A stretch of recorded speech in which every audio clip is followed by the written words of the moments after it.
जाऊया बातमीकडे। सोलापूरच्या मोहोळमध्ये छत्रपती संभाजी महाराजांचा पुतळा उभारल्यानं वाद निर्माण झालाय। शंभूप्रेमींनी मोहोळ एसटी स्टँड समोर परवानगी न घेता हा पुतळा उभारला आणि त्यानंतर प्रशासनाकडून हा पुतळा हटवण्याच्या हालचाली सुरू करण्यात आल्या।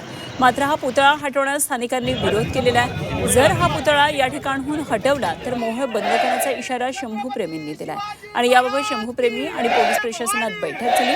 शंभूराजांचा पुतळा बसवण्यासाठी रीतसर परवानगी देण्यात आली आहे का याचा तपास आता पोलीस करतात।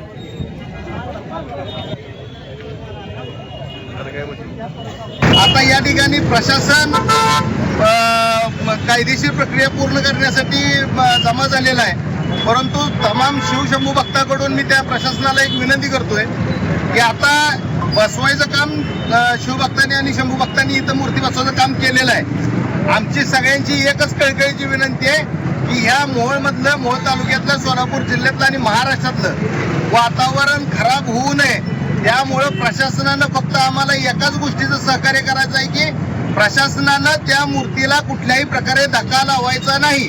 आम्ही सर्व शिवशंभू भक्त प्रशासनाला पूर्णपणे सहकार्य करण्याच्या भूमिकेत आहोत। आमचं प्रशासनाच्या पूर्ण मार्गदर्शक सूचनांचं पालन करण्याची आमची भूमिका आहे, परंतु प्रशासनानं फक्त मूर्तीला हात लावू नये, अन्यथा हे मोहोळ शहर त्वरित बंद करण्यात येईल आणि ते मोहोळ शहर बंद।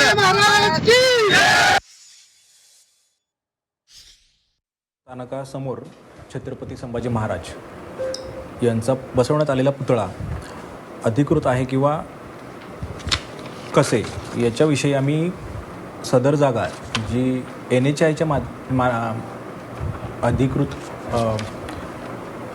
अधिकाराखाली आहे त्यांच्याकडे प्रकल्प संचालक NHAI यांना पत्र दिलेलं आहे की सदर जमीन ही राष्ट्रीय महामार्ग प्राधिकरणाच्या मालकी अधिकरणाखाली आहे का, तसंच सदर पुतळा बसवण्याकरता त्यांनी अधिकृत परवानगी दिलेली आहे का आणि या संदर्भामध्ये त्यांची पुढची भूमिका काय आहे याच्याविषयी आपण माहिती मागवलेली आहे।